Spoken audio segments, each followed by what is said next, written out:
Amém. Bom dia, paz e graça, irmãos. Gostaria de convidá-los a abrirem suas Bíblias no Evangelho de Lucas, capítulo 10. Evangelho de Lucas, capítulo de número 10. Nós vamos ler dos versos 38 a 42. Lucas 10, do 38 ao 42.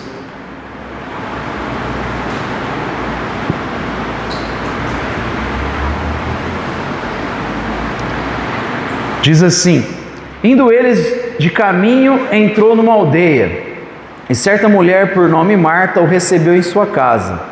Tinha esta uma irmã chamada Maria, a qual, assentando-se aos pés de Jesus, ouvia sua palavra. Marta, porém, andava distraída em muitos serviços, e aproximando-se disse: Senhor, não te importas de que minha irmã me deixe servir só? Dize-lhe que me ajude. Respondeu-lhe Jesus: Marta, Marta, estás ansiosa e preocupada com muitas coisas, mas uma só é necessária. Maria escolheu a boa parte, a qual não lhe será tirada. Te damos graças pela Tua palavra, Pai. Pedimos que nesse momento o Teu Espírito venha ministrar sobre o nosso coração e venhamos sair daqui, Deus, fortalecidos, animados, quebrados pela Tua palavra, Pai, transformados naquilo que necessitamos. É o que te pedimos em nome de Jesus. Amém. Amém, meus irmãos. Na última reflexão, nós falamos aqui sobre o trabalho como criação de Deus. Nós vimos aqui que uma visão pessimista para o trabalho, uma visão que olha para o trabalho como algo ruim em si mesmo, ela não é bíblica. O trabalho, ele não é fruto do pecado. O trabalho, ele existe antes da queda do homem. Faz parte do propósito de Deus o homem trabalhar, porque o próprio Deus trabalhou, criou o homem à sua imagem e semelhança. Então nós somos criados para o trabalho. Eu disse que o trabalho faz parte do nosso DNA. Então nós não devemos olhar para o trabalho como uma coisa má. Nós não devemos buscar o conforto e evitar o trabalho. Esse é um problema, porque o trabalho faz parte da nossa caminhada. Todavia, como muitos outros fatores da vida, o pecado pode tornar essas coisas um problema na nossa vida. Elas não são más, ruins em si mesmas, mas a queda pode fazer com que a gente trate esses aspectos da vida de uma maneira deturpada. E eu gostaria de pensar, olhando para esse texto, sobre como o trabalho pode se tornar um problema para nós, que é o outro extremo. Existem aqueles que rejeitam ou são pessimistas para o trabalho, ou vão murmurando, não gostam. Existem aqueles que idolatram o trabalho. Quando é que o trabalho pode se tornar uma idolatria na nossa vida? Então, olhando para esse texto, a primeira coisa que eu gostaria de retirar de lição para nós é que o trabalho, ele vira idolatria, ele se transforma numa idolatria quando ele ocupa um lugar maior do que deve em nossa vida. Quando ele ocupa um espaço indevido na nossa vida. O texto começa dizendo, olha, indo eles de caminho, entrou numa aldeia. Certa mulher por nome Marta o recebeu em sua casa. Ela tinha uma irmã que se assenta aos pés de Jesus para ouvir a sua palavra.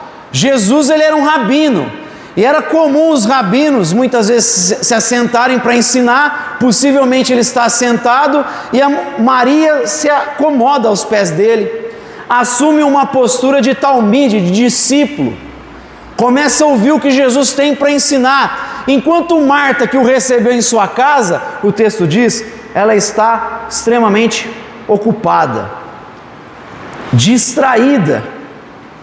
A vida dela está tomada pelo trabalho, pela ocupação, enquanto Deus encarnado está ali, bem na sua casa.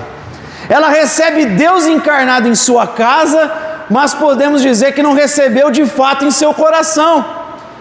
Jesus, imagina, você recebeu o próprio Cristo na sua casa. O que tem de mais importante do que Cristo na sua casa? Quantos não queriam estar ali para ouvir o que Cristo teria a falar? Mas ela está ocupada, distraída. Existia alguma coisa que estava competindo com a palavra que Cristo estava ensinando. E ela deu mais peso para essas coisas do que para o próprio Cristo.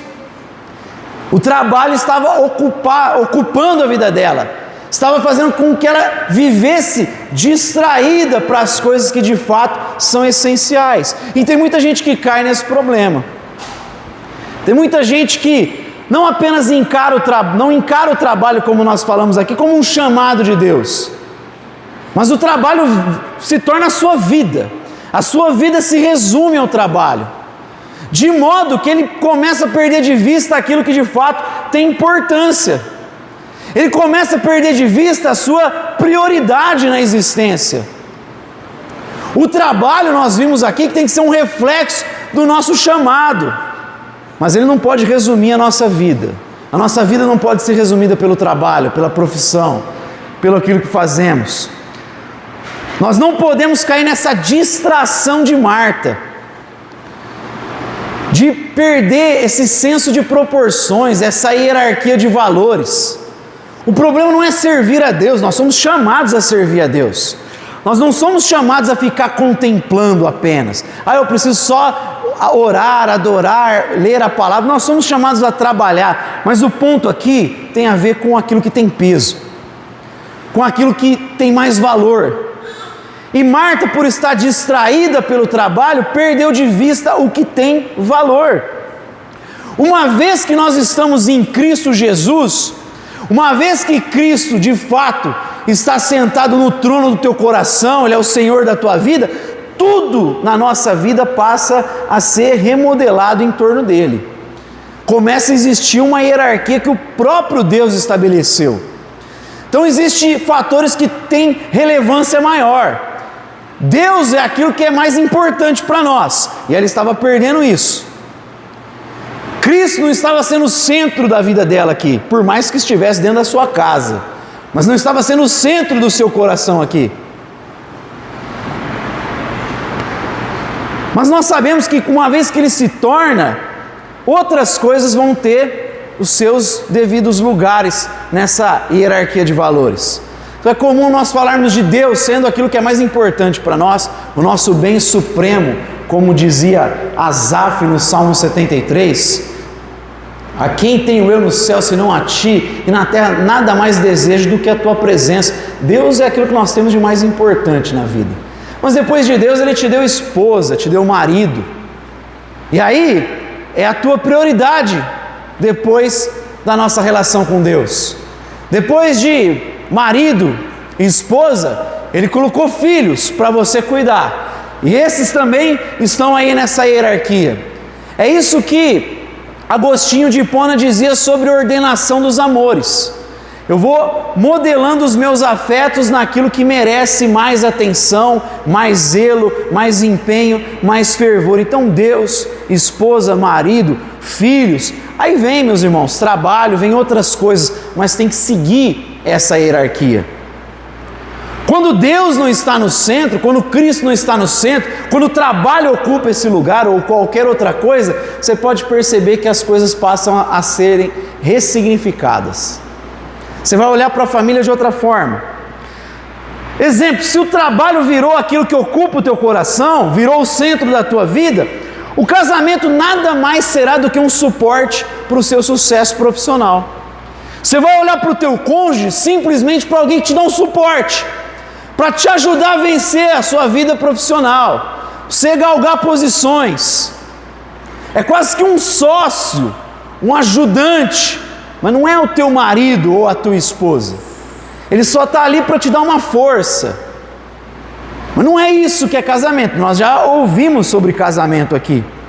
Se o trabalho ocupa o centro do meu coração, a família muitas vezes vai se tornar um empecilho. E quantos casamentos não acabam e famílias são quebradas porque o pai ou a mãe priorizaram muito mais o trabalho do que a casa, do que os filhos, do que a relação, do que a mesa, porque quando ele estava em casa, a cabeça dele estava igual a de Marta, distraída com muitas coisas, e não olhou aquilo que era importante, que eram as preocupações e as inquietações que estavam no coração dos filhos, que era a preocupação e a emoção que está no coração da esposa, do marido, porque ele está preocupado com o trabalho. ele não desliga, ele está igual Marta. Ele chega em casa e ele pensa no trabalho, ele está sempre conectado, ele não consegue desligar o Wi-Fi, está sempre lá recebendo informação. E aí não percebe às vezes o filho se perdendo, a filha se perdendo, a esposa distante, casamento indo embora porque ele está ocupado demais, distraído demais. Quem sabe nessa manhã você não tem andado ocupado demais, distraído demais. No nome de Jesus, se Ele for o centro da tua vida, Ele vai te levar, nos levar a ordenar os nossos amores, para que a gente jamais venha perder aquilo que de fato tem importância. Certa ocasião Jesus disse: que adianta o homem ganhar o mundo inteiro e perder a sua alma? Que adianta você correr atrás de tantas coisas? Que adianta você ganhar tantos aplausos e conquistas e de repente perder o teu casamento, perder um filho? Aí quando isso acontece, que as pessoas lamentam e elas começam a perceber que o trabalho era algo que não deveria ter preenchido tanto espaço no coração. Então a primeira coisa, o trabalho vira idolatria quando ele ocupa um lugar maior do que deve na nossa vida. Ele tem o seu espaço, nós somos criados para ele, devemos trabalhar. Quando a gente não trabalha, a gente se sente mal. Falei aqui dos desempregados, como que ficam, muitas vezes entram em depressão, em crise, mas nós não devemos colocar o trabalho num pedestal, numa posição que só Deus, que só Cristo Jesus deve ocupar. Segunda coisa, aliás, só para complementar essa primeira parte, tem muita gente que não consegue sequer descansar, não gosta do domingo, não gosta de um feriado, porque se sente culpado. Parece que não está trabalhando, fica com culpa, precisa fazer alguma coisa. Aí fica caçando fazer alguma coisa num dia que Deus falou para ele: descansa, meu filho. Adora Deus, aproveita a tua casa, para de trabalhar um pouco. É dia de descanso. O domingo é o domínio do Senhor Jesus sobre a nossa vida, e a gente se reúne para dizer: Ele começou a fazer novas todas as coisas, e o primeiro dia da semana é lembrar que Ele iniciou isso. Então é para lembrar, domingo é para lembrar, é para você aproveitar, é para descansar. Amém? Então chegou em casa, almoçou daqui a pouco, aí você quer sentar lá no sofá, sei lá, assistir uma TV com a família, fazer algo. Você não deixa o marido ou a esposa deixar: tô com culpa, vamos fazer alguma coisa. Descansa que amanhã é dia de trabalho. Vamos descansar o coração.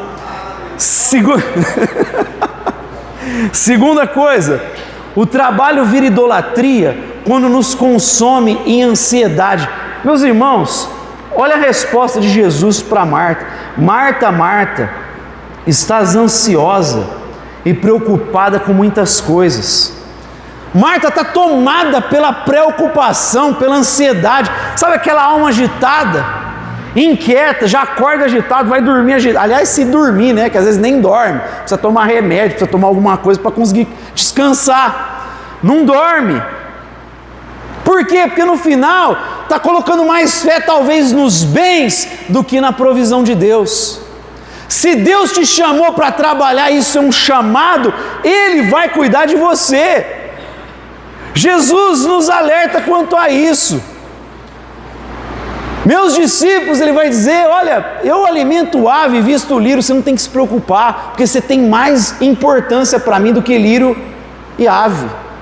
Se você priorizar o reino, a justiça, se você olhar o trabalho seu como um chamado, muito mais do que como aquilo que você traz a provisão, o dinheiro, mas como um chamado para você manifestar a graça de Deus através do seu dom, da sua habilidade, Ele vai cuidar de nós.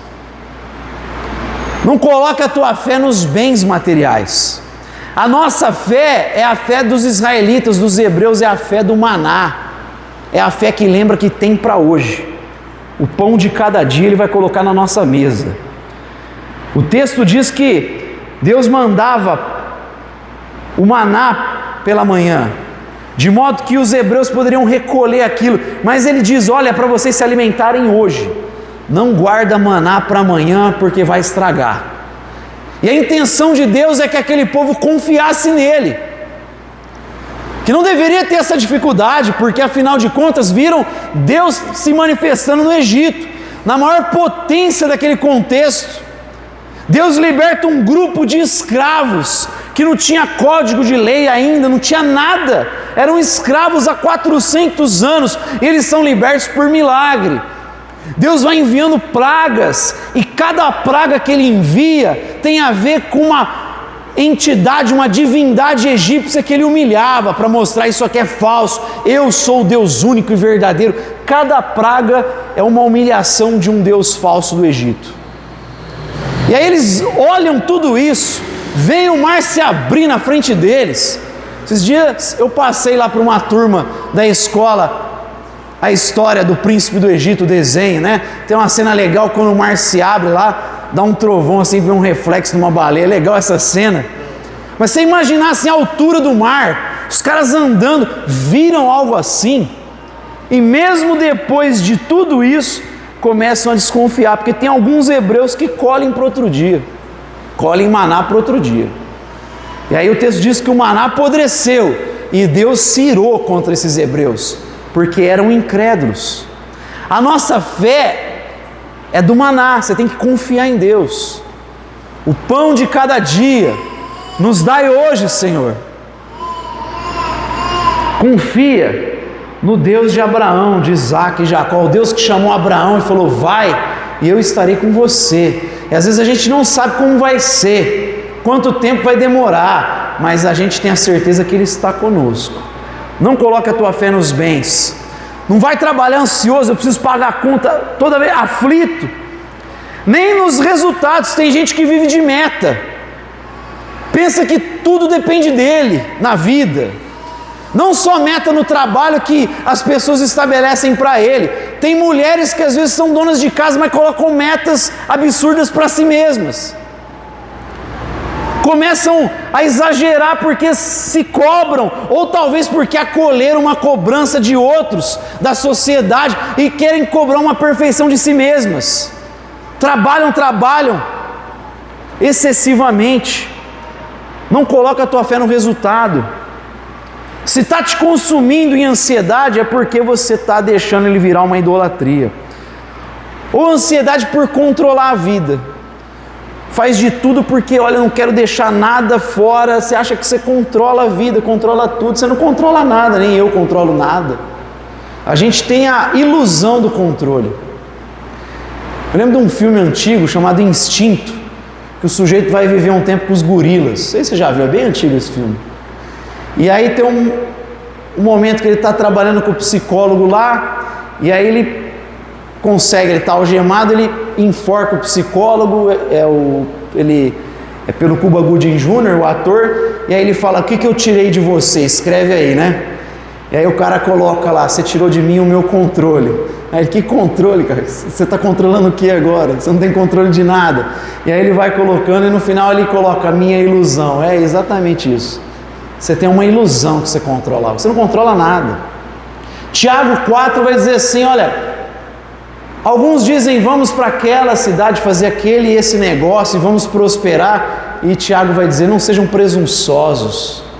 Vocês deveriam dizer: se Deus permitir, se Ele assim o quiser, faremos esse ou aquele negócio. Mas se Deus permitir, a gente precisa colocar a nossa fé em Deus. Então o trabalho vira idolatria quando nos consome em ansiedade. Marta, você está agitada, inquieta, preocupada com muitas coisas. Tem muita coisa tomando espaço na tua vida. Por isso que é idolatria. Porque você está permitindo que a sua vida toda se resuma a uma coisa, a uma parcela dela. Por isso que quando Jesus fala contra a ansiedade, Ele fala assim: a tua vida é mais importante que a comida. Então Ele está falando: você tem uma vida, tem vários fatores da tua vida, mas você está resumindo a comida. Não se preocupe com a tua própria vida quanto ao que comer e beber. A vida não é mais importante que a comida, ou seja, não resuma toda a sua vida que envolve família, casamento, seus dons, talentos, o reino de Deus, não resume isso a um boleto, ao trabalho. Porque se assim você fizer, tudo vai estar orbitando em torno disso. Virou idolatria. Terceiro, o trabalho vira idolatria quando buscamos nele a aprovação e a nossa identidade. Olha que Marta, agora é Marta que fala para Jesus, né? A gente viu Jesus falando ali na van, volta um pouquinho. Ela vai dizer assim: Senhor, não te importas de que minha irmã me deixe servir só? É porque ela idolatra o trabalho que começa a comparação. Mas eu sou melhor que a minha irmã. Ela está aí parada, o senhor não se incomoda dela me deixar sozinha? Ela não está sendo produtiva como eu sou, como eu estou sendo. Quando começa a aparecer a comparação, é porque a tua fé está depositada no trabalho. E você está querendo retirar do trabalho quem você é, a sua identidade. Você está tentando arrancar do trabalho o teu senso de valor. Isso significa que se você não tiver trabalho, você não tem valor? Você deixa de ser quem você é? É o trabalho que define a sua identidade? Ou ele é apenas um reflexo de quem você é? Que é diferente. Uma coisa é eu saber quem eu sou em Deus, eu reconhecer os meus dons e talentos e refletir isso no meu trabalho. Outra coisa é eu achar que o trabalho me define quem eu sou. Marta está se comparando com a irmã. Ela está arrancando do trabalho a sua aprovação. Quem sabe a expectativa dela era Jesus. É verdade, né, Maria? Ó, tua irmã está aí, você está aqui sentadona, vai fazer alguma coisa. Mas não foi isso que Jesus respondeu. Ela buscou aprovação. Tem gente que está procurando aprovação humana no trabalho. Gosta de receber o aplauso, gosta de receber o parabéns. Não, isso faz parte, obviamente. É bom você também ter incentivo. Não estou dizendo contra isso, mas eu estou dizendo que isso não pode ser o fator determinante para você construir a sua identidade. Porque às vezes você não vai ter aprovação humana. Pelo contrário, às vezes você vai ter rejeição, às vezes você vai ter desaprovação. O próprio Paulo, escrevendo aos Gálatas, ele vai dizer assim: se eu procuro a aprovação dos homens, eu deixo de receber a aprovação divina. Eu não estou vivendo aqui para receber aplauso. Porque se eu vivo para receber aplauso e paro de receber, eu caio em frustração. Mas se eu não recebo aplauso, todavia eu tenho convicção de que estou fazendo a vontade de Deus e recebo então a aprovação divina, porque a Escritura deixa isso claro, aí eu posso continuar caminhando, mesmo que eu passe por injustiças, mesmo que eu passe por calúnia. Eu sei quem eu sou em Cristo Jesus. Eu não procuro o meu valor pessoal no trabalho. Porque, meus irmãos, a gente está numa sociedade injusta. Às vezes você não vai ser valorizado. Às vezes você faz mais do que deve fazer. E às vezes o teu patrão, teu amigo, teu supervisor não reconhece o que você está fazendo. Mas Deus sabe o que você está fazendo. Lembra de José. José denunciava as más obras dos irmãos, foi vendido. José faz o melhor para Potifar, é um baita de um profissional, é assediado pela esposa de Potifar e fala: olha, a única coisa que eu não tenho responsabilidade é você. E mesmo assim ela calunia José. E aí ele é preso injustamente. E ainda assim na cadeia o cara continua trabalhando. Depois ele é esquecido.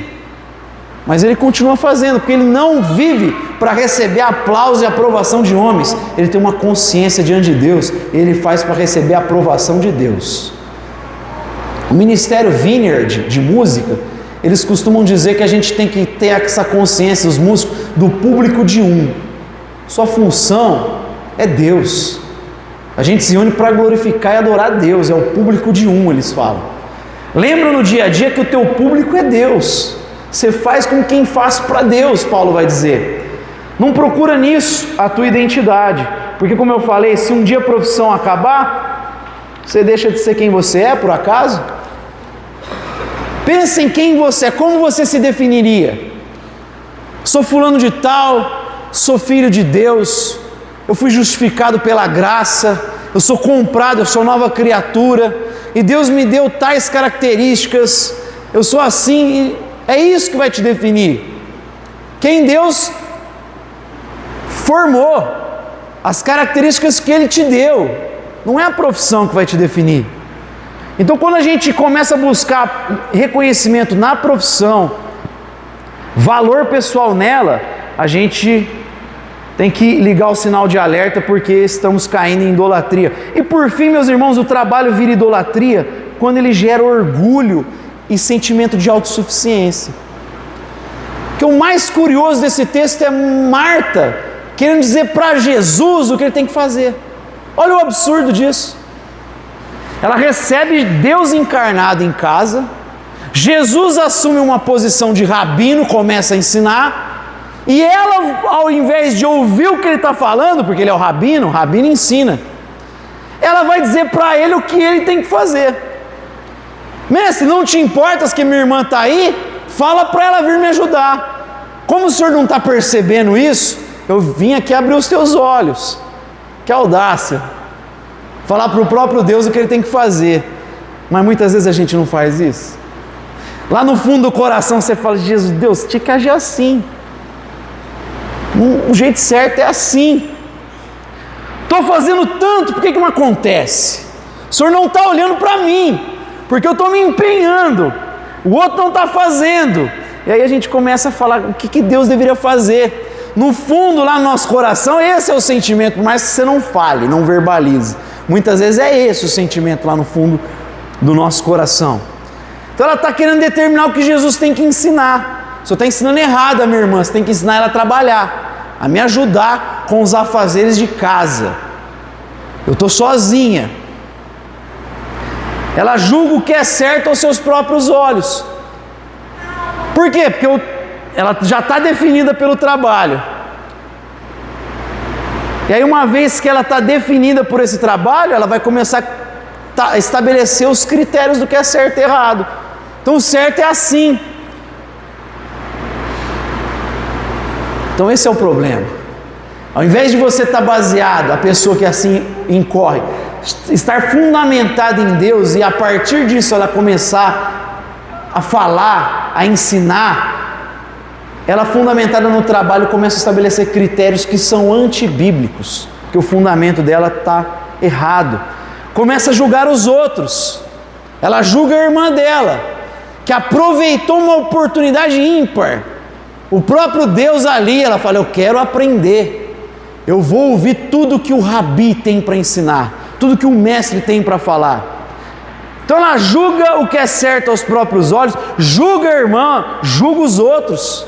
Às vezes a gente não julga os outros, falando de tal não faz, porque a gente está lá, se comparando, e agora já caiu no orgulho, na presunção, na autossuficiência. Julga o que Jesus tem que fazer, quer exercer controle, mas na verdade não percebe que perdeu a capacidade de ouvir, de escutar a Deus. Porque a resposta de Jesus: Marta, Marta, estás ansiosa e preocupada com muitas coisas, mas uma só é necessária, Maria. Maria escolheu a boa parte, a qual não lhe será tirada. Você está ansiosa, mas você esqueceu do que importa. É você sentar e ouvir a minha palavra, porque é a minha palavra que vai formar quem você é.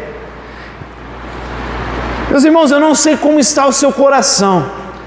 Se porventura você não está como Marta, tomada pela ansiedade, tentando procurar aprovação, reconhecimento no trabalho, seja ele fora, seja ele dentro de casa, seja na igreja. Cuidado, às vezes a gente troca a comunhão com Deus pelo trabalho que a gente faz a Ele. Tem gente que troca Deus pelo ministério, pelo serviço. Isso também é algo que a gente tem que sondar o coração. Se porventura você se vê em alguma situação assim, está tomada pela ansiedade, tomado pela preocupação, procurando aprovação, reconhecimento, se o trabalho está preenchendo um espaço maior do que deve, se não está gerando autossuficiência, orgulho, aprenda nessa manhã com Maria. Se tem algo que Maria ensina para nós, se tem um segredo na vida dela, é estar aos pés de Jesus. Ela quer aprender, se coloca aos pés de Jesus. Ela perde o irmão, se coloca aos pés de Jesus. Jesus vai ser crucificado. Ela se coloca aos pés de Jesus e lava os pés com perfume caro, com lágrimas. Se você olhar Maria, vez por outra a gente vê isso. Ela está aos pés de Jesus. Na hora da crise, ela está aos pés de Jesus. Na hora do ensino, ela está aos pés de Jesus. Jesus está na casa dela, ela está aos pés dele, preparando ele para o sepultamento, através de um ato de adoração. Ela adora, ela aprende, ela vai no momento de crise, vai no momento de dor. Ela assume a posição de talmide, de discípula. O convite para Deus nessa manhã é que a gente assuma primeiro essa posição. Coloque-se aos pés dele, fazendo com que a comunhão com ele seja aquilo que nós temos de mais precioso na nossa vida. Coloque-se aos pés de Jesus nessa manhã para entregar todas as tuas preocupações, toda a tua ansiedade. Coloque-se aos pés de Jesus e deixa ele formar a tua identidade. Deixa que o valor que você tem proceda do que ele diz, da palavra dele. Coloque-se aos pés dele nessa manhã, para que todo orgulho que porventura encontrou espaço, venha cair por terra no nome de Jesus. Amém? Vamos fechar os nossos olhos, ter uma palavra de oração. Queria chamar o pessoal da música aqui à frente.